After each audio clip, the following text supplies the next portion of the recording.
Suddenly, countries are realizing that finance is not enough. There is a report from Oxfam that actually exposes developed countries' commitment of $100 billion in Green Climate Fund. They have calculated the real money that has gone is around 22 billion US dollars. So certainly money is not there and activities need to be carried out. Now, India has already pointed that this is a climate finance law. They want clarity on climate finance. They want definition of climate finance to be elaborated.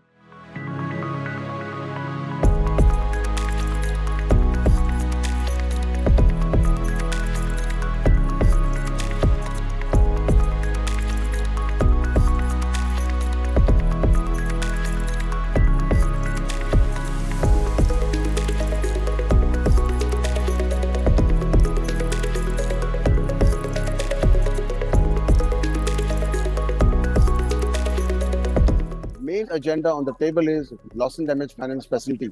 So developed countries have also agreed to discuss about it, but they do not want to talk about compensation and liability. So certainly we need to find a word that actually helps them not to be accountable in their law. It will be lot many cases in their domestic law which they have to answer to. So they are trying to find a solution. Second agenda on the table is adaptation finance. Many countries have already committed some numbers recently. And this was to be committed last year. For example, UK has said they will triple their adaptation finance.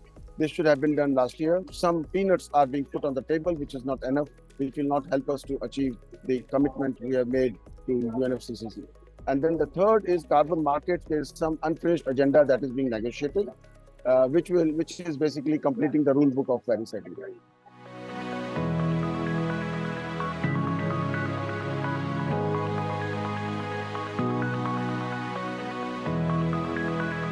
India has really suffered a lot in terms of disasters.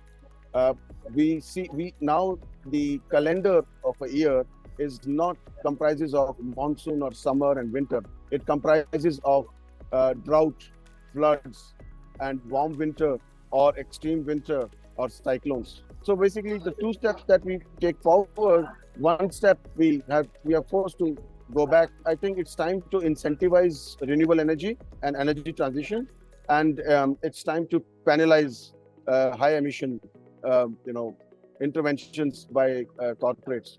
Second, we certainly need a loss and damage legal framework in country, so that loss and damage, and that includes if we should be giving compensation to our people who are affected.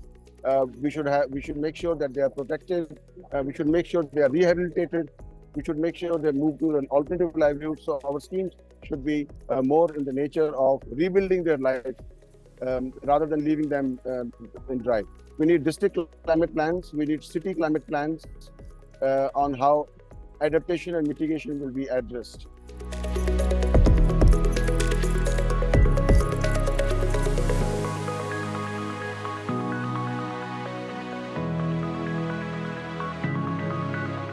Within India, efforts are being made, but it is more in the relief mode rather than prevention. And why it's not prevention? Because learnings from one place to another are not going. There are learnings of how to handle cyclone in Odisha. Similarly, there are learnings in Kerala. Kerala has handled very extreme floods. But the problem is these learnings are not being transferred to other places who are facing disasters first time. Drought first time, floods first time, cyclone first time. And that's what we need to work on.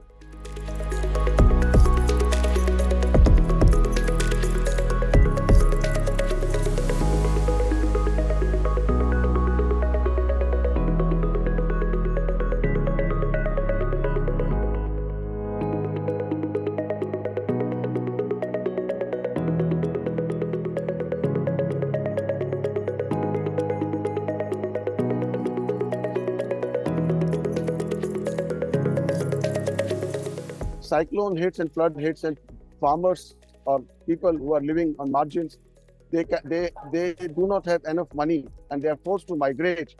Loss of education days for kids, that's injustice. Loss of hygiene for women or the wife is injustice. There is no criminal here. Those who are working on coal, they need to get new set of skills so that they start earning their livelihood from new opportunities. So that's the injustice we need to avoid, and that is why we term just energy transition. That means justice in the energy transition.